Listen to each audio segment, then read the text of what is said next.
Everyone, ഇന്ന് നമ്മൾ പഠിക്കാൻ പോകുന്ന കോൺസെപ്റ്റ് എന്ന് പറഞ്ഞു കഴിഞ്ഞാൽ വൈക്കോഫ് പ്രൈസ് സൈക്കിൾ എന്നുള്ളതാണ്. ഞാൻ ട്രേഡ് ചെയ്യാൻ ഉപയോഗിക്കുന്ന എനിക്ക് ഏറ്റവും ഫേവറേറ്റ് ആയിട്ട് കാണുന്ന ഒരു കോൺസെപ്റ്റ് ആണ് വൈക്കോഫ് പ്രൈസ് സൈക്കിൾ.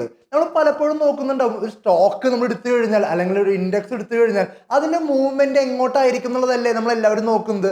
അങ്ങനെയാണെന്നുണ്ടെങ്കിൽ ഏറ്റവും എളുപ്പത്തിൽ എനിക്ക് മനസ്സിലാക്കാൻ പറ്റുന്നതിൽ ഏറ്റവും എളുപ്പത്തിൽ നോക്കാൻ പറ്റുന്ന ഒരു അനാലിസിസ് ആണ് വൈക്കോഫിന്റെ പ്രൈസ് സൈക്കിൾ എന്ന് പറഞ്ഞു കഴിഞ്ഞാൽ. നിങ്ങൾക്ക് ഒരു ഓൾറെഡി പഠിച്ചു തുടങ്ങുന്ന ഒരു ബിഗിനർ ആണെങ്കിൽ നിങ്ങൾക്ക് ഓൾറെഡി അറിയാം എന്തൊക്കെ കൈൻഡ് ഓഫ് ട്രെൻഡ് ഉണ്ടെന്നുള്ളത്. ഏതൊക്കെയാണ്? ഒരു അപ് ട്രെൻഡ് ഉണ്ടായിരിക്കും, ഒരു ഡൗൺ ട്രെൻഡ് ഉണ്ടായിരിക്കും, അതേപോലെ തന്നെ ഒരു സൈഡ് വേസ് മാർക്കറ്റ് ഉണ്ടായിരിക്കും. അപ്പോൾ ഈ 3 ട്രെൻഡുകളും എങ്ങനെയാണ് കോർത്തിണക്കിക്കൊണ്ട് നമുക്കൊരു അനാലിസിസ് കൊണ്ടുവരാൻ പറ്റുക, അതേപോലെ തന്നെ എപ്പോഴാണ് ഒരു അപ് ട്രെൻഡ് വീക്ക് ആവുക, അതേപോലെ ഡൗൺ ട്രെൻഡ് എപ്പോഴാണ് ചേഞ്ച് ആവുക, അതായത് ഒരു സൈഡ് വേസ് മാർക്കറ്റ് എപ്പോൾ സംഭവിക്കും എന്നുള്ള കാര്യങ്ങൾ മനസ്സിലാക്കുന്ന ഒരു പ്രോസസ്സാണ് ഈ ഒരു വൈക്കോഫിന്റെ പ്രൈസ് സൈക്കിളിൽ നമ്മൾ കാണുന്നത്. അപ്പോൾ ഞാൻ പറഞ്ഞു, ഞാൻ സ്വിംഗ് ട്രേഡിംഗ് ആണെങ്കിലും അതേപോലെ തന്നെ എൻ്റെ ഒരു പൊസിഷണൽ ട്രേഡിംഗ് ആണെങ്കിലും ഞാൻ ഉപയോഗിക്കുന്നത് ഈ വൈക്കോഫിന്റെ പ്രൈസ് സൈക്കിൾ തന്നെയാണ്. അതുകൊണ്ട് തന്നെ നമുക്ക് എന്ത് ചെയ്യാം, നമുക്ക് ചാർട്ടിലേക്ക് നോക്കിയിട്ട് കാര്യങ്ങൾ മനസ്സിലാക്കാം. അപ്പോൾ ഇവിടെ നോക്കിക്കഴിഞ്ഞാൽ നമുക്ക് കാണാൻ സാധിക്കും, അതായത് വൈക്കോഫ് പ്രൈസ് സൈക്കിൾ കൂടെ എഴുതിയിട്ടുണ്ട്. ഇവിടെ എന്തൊക്കെയാണ് ട്രെൻഡ് നമുക്ക് കാണാൻ പറ്റുന്നത്? ഒരു സൈഡ് വേസ് മാർക്കറ്റ് കാണാൻ പറ്റുന്നുണ്ട്. എന്താണ്? മേലും താഴും ഒരേപോലെ ഓൾമോസ്റ്റ് ഒരേ റേഞ്ചിൽ മൂവ് ചെയ്യുന്ന ഒരു സൈഡ് വേസ് മാർക്കറ്റ്. അതിനുശേഷം മേലേക്ക് ഹയർ ഹൈസും ഹയർ ലോസും ഫോം ചെയ്യുന്ന ഒരു അപ് ട്രെൻഡ് മാർക്കറ്റ് കാണുന്നുണ്ട്. അതേപോലെ തന്നെ വീണ്ടും ഒരു സൈഡ് വേസ് മാർക്കറ്റ് ആകുന്നുണ്ട്. അതിനുശേഷം എന്താണ്? വീണ്ടും ഒരു ഡൗൺ ട്രെൻഡ് ക്രിയേറ്റ് ചെയ്യപ്പെടുന്നുണ്ട്. പക്ഷെ ഇതിൽ നോക്കിക്കഴിഞ്ഞാൽ കുറച്ച് പേരുകൾക്ക് കുറച്ച് വ്യത്യാസമുണ്ട്. എന്തൊക്കെയാണ്? ഇവിടുത്തെ സൈഡ് വേസ് മാർക്കറ്റിന് എന്താ പറയുന്നത്? അക്യൂമുലേഷൻ എന്ന് പറയുന്നുണ്ട്. അതേപോലെ തന്നെ മേലേക്കുള്ള അപ് ട്രെൻഡ് മാർക്കറ്റിനെ മാർക്കപ്പ് എന്ന് പറയുന്നുണ്ട്. അതിൻ്റെ ഇടയിൽ ഇവിടെ ഒരു കുഞ്ഞൊരു വട്ടം കാണുന്നില്ലേ, സ്പ്രിംഗ് എന്ന് പറയുന്നുണ്ട്. അപ്പൊ ഇതൊക്കെ എന്താണെന്ന് നോക്കി നോക്കാം. ഇത്രയേ ഉള്ളൂ. ഒരു അപ് ട്രെൻഡ് മാർക്കറ്റിന് മുന്നുള്ള ഒരു റേഞ്ച് ബൗണ്ട് അല്ലെങ്കിൽ സൈഡ് വേസ് മാർക്കറ്റിനെ വൈക്കോഫ് പ്രൈസ് സൈക്കിൾ പറയുന്നത് എന്താണ്? അക്യൂമുലേഷൻ എന്നാണ്. ഇത്രയേ ഉള്ളൂ. അതിന് ടെക്നിക്കൽ ടേംസ് കേട്ടിട്ട് നിങ്ങൾ പേടിക്കൊന്നും വേണ്ട. ആ കോൺസെപ്റ്റ് മനസ്സിലാക്കുക എന്നുള്ളതാണ് ഇവിടുത്തെ കാര്യം. അതേപോലെ തന്നെ ആ ഒരു അക്യൂമുലേഷൻ സ്റ്റേജിന് ശേഷം ആ ഒരു റേഞ്ച് ബൗണ്ട് മാർക്കറ്റിന് ശേഷം നമുക്ക് എന്ത് കാണാൻ പറ്റും? അതിന് ഇൻ ബിറ്റ്വീൻ മാർക്കറ്റിലെ ഒരു ലിക്വിഡിറ്റി ഗ്രാബ് അല്ലെങ്കിൽ എന്താണ്, ഇവിടുത്തെ ഈ സെയിം ലെവൽസ് ഉണ്ടല്ലോ, ആ ലെവലിന് താഴേക്ക് വന്നിട്ട് പ്രൈസ് എന്ത് ചെയ്യാൻ ശ്രമിക്കുന്നുണ്ട്? അവിടുത്തെ ലിക്വിഡിറ്റി മൊത്തം എടുത്തുകൊണ്ട് മേലേക്ക് പോകുന്ന ഒരു പ്രോസസ്സിനെയാണ് ലിക്വിഡിറ്റി ഗ്രാബ് എന്ന് പറയുന്നത്. അപ്പൊ ആ ഒരു പ്രോസസ്സിനെ ഈ ഒരു കാര്യത്തിൽ വൈക്കോഫിന്റെ പ്രൈസ് സൈക്കിൾ എന്താ പറയുന്നത്? സ്പ്രിംഗ് എന്നാണ്. അപ്പോൾ ഒരു അപ് ട്രെൻഡ് മാർക്കറ്റിന് മുന്നുള്ള റേഞ്ച് ബൗണ്ട് മാർക്കറ്റിന് അക്യൂമുലേഷൻ എന്ന് പറയും. അപ്പോൾ അക്യൂമുലേഷന് ശേഷം മാർക്കറ്റ് എവിടേക്കാണോ ബ്രേക്ക് ഔട്ട് ചെയ്യണേ മനസ്സിലാക്കുക. ഒരു റേഞ്ച് ബൗണ്ട് മാർക്കറ്റ്, ആ റേഞ്ച് ബൗണ്ട് മാർക്കറ്റിന് ശേഷം മാർക്കറ്റ് ബ്രേക്ക് ഔട്ട് ചെയ്യണത് എവിടേക്ക് ബ്രേക്ക് ഔട്ട് ചെയ്യണത്? പ്രോപ്പറായിട്ട് ഒരു ലിക്വിഡിറ്റി ഗ്രാബിന് ശേഷം, അതായത് സ്പ്രിങ്ങിന് ശേഷം ബ്രേക്ക് ഔട്ട് ചെയ്യണത് മേലേക്കാണെന്നുണ്ടെങ്കിൽ അവിടെ നിന്ന് ട്രെൻഡ് കണ്ടിന്യൂ ചെയ്യാൻ സാധ്യതയുള്ളത് ഒരു അപ് ട്രെൻഡ് സ്ട്രക്ചർ ആവാനാണ്. മനസ്സിലായോ? അതായത് റേഞ്ച് ബൗണ്ട് മാർക്കറ്റ് സ്പോട്ട് ചെയ്യുന്നു, അവിടെ നിന്ന് സ്ട്രക്ചർ എവിടേക്ക് ബ്രേക്ക് ചെയ്യുന്നത്? മേലേക്ക് ബ്രേക്ക് ചെയ്യുന്നു. മേലേക്ക് ബ്രേക്ക് ചെയ്ത് കഴിഞ്ഞാൽ ആ ഒരു പോയിന്റിൽ നിന്ന് ഒരു അപ് ട്രെൻഡ് മാർക്കറ്റ് ആയിട്ട് മാറാനുള്ള സാധ്യത കൂടുതലാണ്. കാര്യം മനസ്സിലായി എന്ന് വിചാരിക്കുന്നു. അതിനുശേഷം മാർക്കറ്റ് അപ് ട്രെൻഡ് ആയിട്ട് മേലേക്ക് പൊക്കോണ്ടിരിക്കുന്നു. മേലേക്ക് പോയതിനു ശേഷം എന്തായി? ഈ ഒരു പോയിന്റ് എത്തിയപ്പോൾ ഇപ്പൊ ഇവിടെ എന്താ കാണാൻ പറ്റുന്നത്? ഓരോ വട്ടം മാർക്കറ്റ് മേലേക്ക് പോകുമ്പോൾ ഓരോ വട്ടം ഹയർ ഹൈസ് ക്രിയേറ്റ് ചെയ്ത് താഴേക്ക് വരുന്നു. ഇങ്ങനെയല്ലേ പൊക്കോണ്ടിരിക്കുന്നത്. പക്ഷെ ഈ ഒരു പോയിന്റ് എത്തിപ്പുന്നുണ്ടായി, മാർക്കറ്റ് ഹയർ ഹൈ ക്രിയേറ്റ് ചെയ്യുന്നുണ്ടോ? ഇല്ലല്ലോ. എപ്പോഴെന്താ ഓരോ വട്ടം ഇവിടെ ഹയർ ഹൈസ് ക്രിയേറ്റ് ചെയ്തിരുന്ന മാർക്കറ്റ് ഈ ഒരു പോയിന്റ് എത്തിയപ്പോൾ ഹയർ ഹൈ ക്രിയേറ്റ് ചെയ്യുന്നില്ല. വളരെ വ്യക്തമായിട്ട് കാണുന്നുണ്ടാവും. അങ്ങനത്തെ ഒരു ഏരിയയിൽ വീണ്ടും പറയുന്നു, ഒരു അപ് ട്രെൻഡ് മാർക്കറ്റിന്റെ പ്രത്യേകത എന്താണ്? ഹയർ ഹൈസ് ആണ്. അതായത് ഹയർ ഹൈസ് ആണ് ഒരു അപ് ട്രെൻഡ് മാർക്കറ്റിന്റെ പ്രത്യേകത.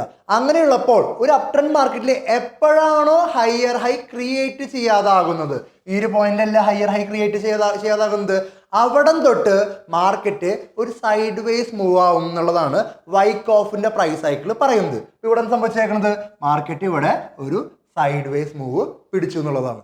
അതിനുശേഷം നമ്മൾ എന്താ നോക്കണത്? വീണ്ടും മാർക്കറ്റ് എവിടേക്കാണോ ബ്രേക്ക് ഔട്ട് ചെയ്യണത്, ആ ബ്രേക്ക് ഔട്ടിന് മുന്നേ എന്തുണ്ടാവും? ഒരു ലിക്വിഡിറ്റി ഗ്രാബ് ഉണ്ടാവാൻ സാധ്യത ഉണ്ടെന്നുള്ളതാണ് ഇവിടെ പറയുന്നത്. ആ ലിക്വിഡിറ്റി ഗ്രാബിന് എന്ത് പറയും? സ്പ്രിംഗ് എന്ന് പറയും. ക്ലിയർ ആണല്ലോ. അതിനുശേഷം എങ്ങോട്ടേക്കാണോ ബ്രേക്ക് ഔട്ട് ചെയ്യണത്, ബ്രേക്ക് ഔട്ട് എവിടേക്കാ, താഴേക്കല്ല ബ്രേക്ക് ഔട്ട്, താഴേക്ക് ബ്രേക്ക് ഔട്ട് ചെയ്ത് കഴിഞ്ഞാൽ ട്രെൻഡ് എന്തായി മാറും, ട്രെൻഡ് ഡൗൺ ട്രെൻഡായി മാറാനുള്ള സാധ്യത കൂടുതലാണ്. അപ്പോൾ ഒരു ഡൗൺ ട്രെൻഡ് തുടങ്ങുന്നതിന് മുന്നുള്ള ഒരു റേഞ്ച് ബൗണ്ട് മാർക്കറ്റിനുള്ള ബ്രേക്ക് ഔട്ട് ഉണ്ടല്ലോ, അപ്പോൾ ആ ഡൗൺ ട്രെൻഡിന് മുന്നുള്ള റേഞ്ച് ബൗണ്ട് മാർക്കറ്റിനെ എന്ത് വിളിക്കും, ഡിസ്ട്രിബ്യൂഷൻ എന്ന് വിളിക്കും. ഒന്നുകൂടി പറയാം, അപ് ട്രെൻഡ് മാർക്കറ്റിന് മുന്നുള്ള റേഞ്ച് ബൗണ്ട് മാർക്കറ്റിന് അക്യുമുലേഷൻ എന്നാണ് പറയുന്നതെങ്കിൽ ഒരു ഡൗൺ ട്രെൻഡ് മാർക്കറ്റിന് മുന്നുള്ള റേഞ്ച് ബൗണ്ട് മാർക്കറ്റിനെ എന്ത് പറയും, ഡിസ്ട്രിബ്യൂഷൻ എന്ന് പറയും. ക്ലിയർ ആയി എന്ന് വിചാരിക്കുന്നു. അപ്പൊ നമുക്ക് കുറച്ച് ക്ലാരിറ്റിയിൽ ഈ കോൺസെപ്റ്റ് മനസ്സിലാക്കാം. അതായത് നേരത്തെ എന്താ പറഞ്ഞിരുന്നത്, ഒരു റേഞ്ച് ബൗണ്ട് മാർക്കറ്റ് ഫോം ചെയ്യുന്നു. അപ്പൊ ഇങ്ങനെയായിരിക്കുമല്ലോ റേഞ്ച് ബൗണ്ട് മാർക്കറ്റിന്റെ ആയിരിക്കുക. അപ്പൊ നമ്മൾ എന്ത് ചെയ്യും, അതിന്റെ റേഞ്ച് ഇങ്ങനെ മാർക്ക് ചെയ്ത് വെക്കും. അതിനുശേഷം നമ്മൾ എന്താ ചെയ്യാൻ നോക്കണത്, അതിൽ മിക്കവാറും കേസിൽ ഒരു 60% കേസിൽ എന്ത് സംഭവിക്കും, ഒരു ലിക്വിഡിറ്റി ഗ്രാബ് ഉണ്ടാവും എന്നുള്ളതാണ്. ഉണ്ടായാലും കുഴപ്പമില്ല, നിങ്ങൾ കോൺസെപ്റ്റ് മനസ്സിലാക്കുക. അതിനുശേഷം മാർക്കറ്റ് ബ്രേക്ക് ഔട്ട് ചെയ്യണത് മേലേക്ക് ആണെന്നുണ്ടെങ്കിൽ, പ്രോപ്പറായിട്ട് ബ്രേക്ക് ഔട്ട് കിട്ടും, നല്ല വ്യക്തമായിട്ടുള്ള ബ്രേക്ക് ഔട്ട് മേലേക്ക് ആണെന്നുണ്ടെങ്കിൽ അവിടെ ഒരു 70 അല്ലെങ്കിൽ 80% ചാൻസും ആ ഒരു പോയിന്റിൽ നിന്ന് മാർക്കറ്റ് ഒരു അപ് ട്രെൻഡ് സ്ട്രക്ചർ സ്വീകരിക്കാനാണ്. ക്ലിയർ ആയല്ലോ.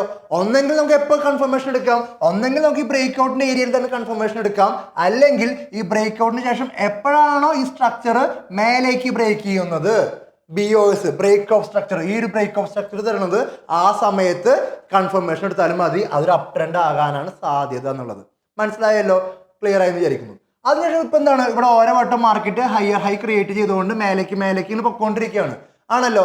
അതിനുശേഷം എന്താണ്, മാർക്കറ്റ് ഏതൊരു പോയിന്റിലാണോ മാർക്കറ്റ് ഈ ഒരു പോയിന്റ് എത്തുമ്പോൾ എന്തായി, മാർക്കറ്റ് ഹയർ ഹൈ ക്രിയേറ്റ് ചെയ്തോ, ഇവിടെ ഹയർ ഹൈ ആണോ ക്രിയേറ്റ് ചെയ്തത്, അപ് ട്രെൻഡ് ആണെങ്കിൽ എന്ത് സംഭവിക്കും, ഹയർ ഹൈ ഉണ്ടാവത്തില്ലേ, ഇവിടെ ഹയർ ഹൈ ക്രിയേറ്റ് ചെയ്തിട്ടില്ല. അതിന് പറയുന്നുണ്ടായിരിക്കുന്നത് ലോവർ ഹൈ ആണ്. അതിന്റെ അർത്ഥം ഡൗൺ ട്രെൻഡ് ആണെന്നാണോ, അല്ല. കാരണം എന്താണ്, ഡൗൺ ട്രെൻഡ് ആണെന്നുണ്ടെങ്കിൽ എന്ത് വേണം, ലോവർ ലോ വേണം. ലോവർ ലോ ഉണ്ടാ, അതും ഇല്ല. അപ്പൊ അങ്ങനത്തെ സിറ്റുവേഷനിൽ പിന്നെ ഒരു കാര്യം മനസ്സിലാക്കുക, സാധാരണഗതിയിൽ ഞാൻ പറഞ്ഞത് ഹയർ ടൈം ഫ്രെയിമിലാണ് പറഞ്ഞത്. ഈ കോൺസെപ്റ്റ് ഒക്കെ നിങ്ങൾ ആദ്യം നോക്കേണ്ടത് ഹയർ ടൈം ഫ്രെയിമിൽ നോക്കുക, ലോവർ ടൈം ഫ്രെയിമിലല്ല. ഹയർ ടൈം ഫ്രെയിം എന്ന് പറയുമ്പോൾ വീക്ക്ലി, ഡെയിലി, കൂടിപ്പോയാൽ 2 അവർ. ഒന്നുകൂടി പറയുന്നു, weekly time frame, daily time frame, പിന്നെന്താ 2 അവർ. ഈ ഒരു ടൈം ഫ്രെയിമിലായിരിക്കും ഈ സ്ട്രാറ്റജി കൂടുതലായിട്ടും വർക്ക് ചെയ്യാനുള്ള സാധ്യത. ലോവർ ടൈം ഫ്രെയിമിൽ ഏത് സ്ട്രാറ്റജി നോക്കുകയാണെങ്കിലും ലോവർ ടൈം ഫ്രെയിമിൽ പ്രോബബിലിറ്റി കുറവായിരിക്കും. അപ്പോൾ ഹയർ ടൈം ഫ്രെയിമിൽ നോക്കുക. അങ്ങനെയാണെന്നുണ്ടെങ്കിൽ ഒരു സ്ട്രക്ചർ ഫോം ചെയ്ത് കഴിഞ്ഞാൽ ഒരു ഇപ്പോൾ ഫോർ എക്സാമ്പിൾ പറയുന്നത് റേഞ്ച് ബൗണ്ട് മാർക്കറ്റ് ആണ്. റേഞ്ച് ബൗണ്ട് മാർക്കറ്റ് ഫോം ചെയ്ത് കഴിഞ്ഞാൽ അത് ഒറ്റയടിക്ക് എന്ത് ചെയ്യില്ല, ഒരു അപ് ട്രെൻഡ് ആവില്ല. അപ് ട്രെൻഡ് എന്ത് വേണം, മാർക്കറ്റ് ഒരു കുറച്ചധികം നാൾ അവിടെ റേഞ്ച് ബൗണ്ടിൽ നിന്നതിന് ശേഷം ഒരു ബ്രേക്ക് ഔട്ട് തന്ന് വളരെ സ്ലോ പ്രോസസ്സിൽ നീങ്ങത്തുള്ളൂ. അതിനുശേഷം എന്താണ്, ഒരു അപ് ട്രെൻഡിൽ നീങ്ങിക്കൊണ്ടിരിക്കുന്ന സ്ട്രക്ചർ നോർമൽ കേസിൽ ഒരൊറ്റടിക്ക് ഒരു ഡൗൺ ട്രെൻഡ് ആവുകയില്ല. ഞാൻ വീണ്ടും പറയണു, ഹയർ ടൈം ഫ്രെയിമിൽ. ലോവർ ടൈം ഫ്രെയിമിൽ അല്ല ഇതിനെപ്പറ്റി പറയണത്. ഹയർ ടൈം ഫ്രെയിമിൽ ഒരൊറ്റടിക്ക് എന്ത് സംഭവിക്കില്ല, ഒരു അപ് ട്രെൻഡിൽ പോയ സ്ട്രക്ചർ തിരിഞ്ഞ് ഡൗൺ ട്രെൻഡ് ആവുകയില്ല. അതിന് പകരം എന്ത് സംഭവിക്കും, ഇവിടെ ഈ പറഞ്ഞ പോലെ തന്നെ ഹയർ ഹൈ ക്രിയേറ്റ് ചെയ്യാതിരിക്കുന്ന മൊമെന്റിൽ അതിന്റെ അർത്ഥം എന്താണ്, ബയേഴ്സ് വീക്കായി. ബയേഴ്സ് സ്ട്രോങ് ആണെങ്കിൽ എന്തായാലും പ്രൈസ് മേലേക്ക് പോകും. അപ്പൊ എന്ത് സംഭവിച്ചു, ബയേഴ്സ് വീക്കായി. അതിന്റെ കൂടെ തന്നെ എന്താണ്, ഇവിടെ സെല്ലേഴ്സ് ചെറുതായിട്ട് സ്ട്രോങ് ആവുന്നുണ്ട് ഉണ്ടല്ലോ.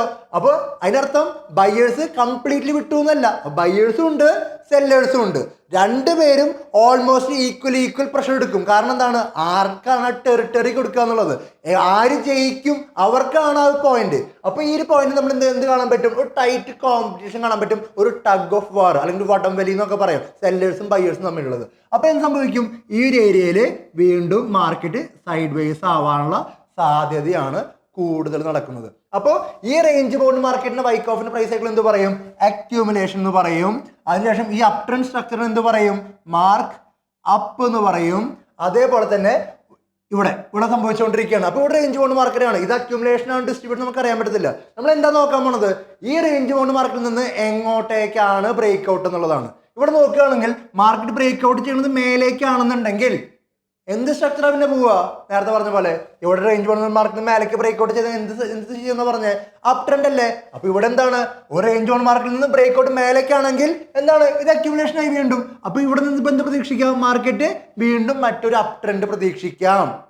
ഇനി അതിന് പകരം മാർക്കറ്റ് എന്താണ്, ഇവിടെ നിന്ന് ബ്രേക്ക് ഔട്ട് താഴേക്കാണെങ്കിലോ നമുക്കിവിടെ ഒരു ഡൗൺ ട്രെൻഡ് പ്രതീക്ഷിക്കാം. ക്ലിയർ ആയി എന്ന് വിചാരിക്കുന്നു. ഇതാണ് കോൺസെപ്റ്റ്. കോൺസെപ്റ്റ് ഇത്രേ ഉള്ളൂ. ഓക്കെ, അതേപോലെ തന്നെ ഡൗൺ ട്രെൻഡ് ആയി. ഡൗൺ ട്രെൻഡ് ആവുന്ന സമയത്ത് നമ്മളിങ്ങനെ കാണുകയാണ് മാർക്കറ്റ് എന്തായാലും ഡൗൺ ട്രെൻഡ് ആയിട്ട് ഇങ്ങനെ പൊയ്ക്കൊണ്ടിരിക്കുകയാണ്. ഇങ്ങനെ ഡൗൺ ട്രെൻഡ് ആയി പോകുന്ന സമയത്ത് ഇവിടെ എത്തിയ സമയത്ത് എന്തായി, മാർക്കറ്റ് ഒരു ലോവർ ലോ ക്രിയേറ്റ് ചെയ്യുന്നുണ്ട്. ഇവിടെയൊക്കെ എന്താണ്, മാർക്കറ്റ് ലോവർ ലോ ക്രിയേറ്റ് ചെയ്യുന്നുണ്ട്. ഇവിടെ എത്തിയപ്പോൾ എന്തായി, മാർക്കറ്റ് ലോവർ ലോ ക്രിയേറ്റ് ചെയ്യുന്നുണ്ടോ, ഇല്ല. അപ്പൊ നമ്മൾ എന്ത് മനസ്സിലാക്കണം, മാർക്കറ്റ് വീണ്ടും എന്താണ്, അവിടെ ഒരു റേഞ്ച് ബൗണ്ട് മാർക്കറ്റ് ആവാനാണ് സാധ്യത.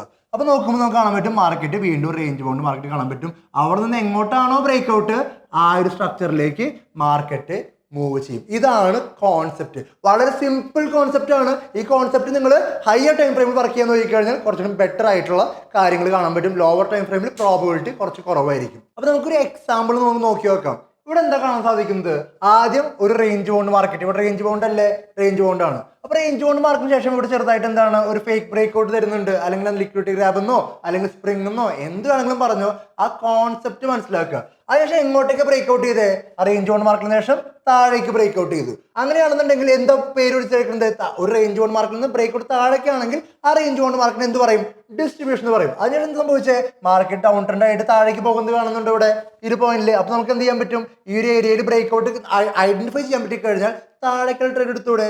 അതിനുശേഷം എന്താണ്, മാർക്കറ്റ് എന്താണ് ഈ ഒരു പോയിന്റിലേക്ക് എത്തുന്നു. ഈ ഒരു പോയിന്റ് എത്തിയിട്ട് എന്താണ്, മാർക്കറ്റ് ഇവിടെ എന്ത് സംഭവിക്കണം, ലോവർ ലോ അല്ലേ ക്രിയേറ്റ് ചെയ്യേണ്ടത്, ഡൗൺ ട്രെൻഡ് ആണെങ്കിൽ ഇവിടെ ലോവർ ലോ ക്രിയേറ്റ് ചെയ്തത് നിങ്ങൾ നോക്കിക്കേ, ഇല്ലല്ലോ. മാർക്കറ്റ് എന്തായി, ഇവിടെ വരെ നിന്നിട്ടുള്ളൂ. അതിനുശേഷം എന്തായി, മാർക്കറ്റ് വീണ്ടും റിവേഴ്സ് ചെയ്തു. അങ്ങനെയുള്ള പോയിന്റ് നമ്മൾ എന്ത് ചെയ്യുന്ന പറഞ്ഞ്, ഡൗൺ ട്രെൻഡ് അല്ല പിന്നെ നമ്മൾ നോക്കുക, നമ്മൾ അതിനെ ഒരു റേഞ്ച് ബൗണ്ട് മാർക്കറ്റായിട്ട് കൺസിഡർ ചെയ്യും. അതിനുശേഷം ആ റേഞ്ച് ബൗണ്ട് മാർക്കറ്റിൽ നിന്ന് പ്രോപ്പറായിട്ട് ബ്രേക്ക് ഔട്ട് എവിടേക്കാണോ തരുന്നത്, ആ സൈഡിൽ ട്രെൻഡ് എടുക്കുന്ന പറഞ്ഞേക്കുന്നത്, എവിടേക്ക് ബ്രേക്ക് ഔട്ട് തരുന്നത്, ഇവിടെ ബ്രേക്ക് ഔട്ട് മേലേക്കല്ല തരുന്നത്, മേലേക്കാണ് ബ്രേക്ക് ഔട്ട് എന്നുണ്ടെങ്കിൽ നമ്മൾ നേരത്തെ എന്താ പഠിച്ചേ, ഒരു റേഞ്ച് ബൗണ്ട് മാർക്കറ്റിൽ മേലേക്കാണ് ബ്രേക്ക് ഔട്ട് എന്നുണ്ടെങ്കിൽ അത് അപ് ട്രെൻഡ് ആവും. ഇവിടെ എന്താ കാണുന്നത്, അപ് ട്രെൻഡ് അല്ലേ, മാർക്കറ്റ് എവിടേക്ക് പോണേ, മാർക്കറ്റ് മേലേക്ക് തന്നെ പോകുന്നു. Higher high higher low formation മേലേക്ക് പോകുന്നു. അപ്പൊ എന്താണ്, ഈ ഒരു ബ്രേക്ക് ഔട്ട് കണ്ടു കഴിഞ്ഞാൽ നമുക്ക് എന്ത് ചെയ്യാം, മേലേക്കുള്ള ട്രേഡുകൾക്ക് വേണ്ടി നമ്മൾ നോക്കിക്കൂടെ, മനസ്സിലാവുന്നുണ്ടെന്ന് വിചാരിക്കുന്നു. വളരെ സിമ്പിൾ കോൺസെപ്റ്റ് ആണ്, ഒരു തരത്തിലൊരു കോംപ്ലിക്കേഷൻ ഉള്ള കോൺസെപ്റ്റ് ആണ്. അതേപോലെ തന്നെ വീണ്ടും എന്താണ്, മാർക്കറ്റ് മേലേക്ക് പോകുന്നു, മേലേക്ക് പോയിട്ട് എന്തായി താഴേക്ക് വരുന്നു. അതിനുശേഷം ഈ ഒരു പോയിന്റിൽ എന്തായി, മാർക്കറ്റ് ഹയർ ഹൈ ക്രിയേറ്റ് ചെയ്യുന്നുണ്ടോ, ഇല്ലല്ലോ, മാർക്കറ്റ് ഹയർ ഹൈ ക്രിയേറ്റ് ചെയ്യുന്നില്ല. ഇവിടെ എന്താ താഴേക്ക് വരുന്നു. അപ്പൊ നമ്മൾ എന്ത് ചെയ്യുന്ന പറഞ്ഞ്, അവിടെ വീണ്ടും മറ്റൊരു റേഞ്ച് ബൗണ്ട് മാർക്കറ്റ് ആണെന്നുള്ളത് സ്പോട്ട് ചെയ്യുന്നു. അതിനുശേഷം വീണ്ടും എന്താ നോക്കുന്നത്, മാർക്കറ്റ് പ്രോപ്പറായിട്ട് എവിടേക്ക് ബ്രേക്ക് ഔട്ട് തരും എന്നുള്ളതാണ്. അപ്പൊ ഈ പോയിന്റിൽ എന്താ സംഭവിക്കുന്നത്, വീണ്ടും ആ ഒരു ട്രാപ്പ്, നേരത്തെ പറഞ്ഞ പോലെ സ്പ്രിങ് അല്ലെങ്കിൽ എന്താ ലിക്വിഡിറ്റി ഗ്രാബ് എന്ത് വേണമെങ്കിലും പറയാം. അതിനുശേഷം ബ്രേക്ക് ഔട്ട് എവിടേക്ക് തരുന്നു, താഴേക്ക് തരുന്നു. താഴേക്ക് ബ്രേക്ക് ഔട്ട് തന്നു കഴിഞ്ഞാൽ മാർക്കറ്റ് എങ്ങോട്ട് മൂവ് ചെയ്യുന്ന പറഞ്ഞേ, ഡൗൺ ട്രെൻഡ് ആകുന്ന പറഞ്ഞേ. കോൺസെപ്റ്റ് വളരെ സിമ്പിൾ ആണ്.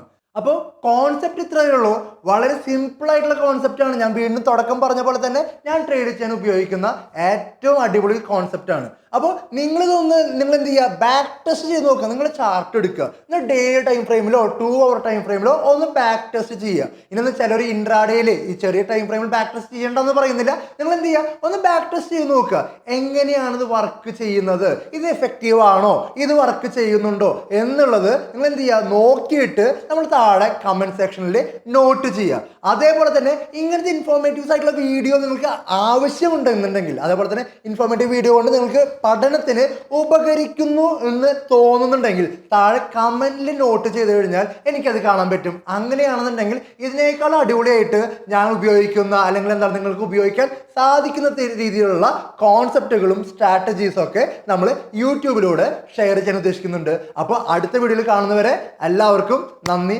നമസ്കാരം.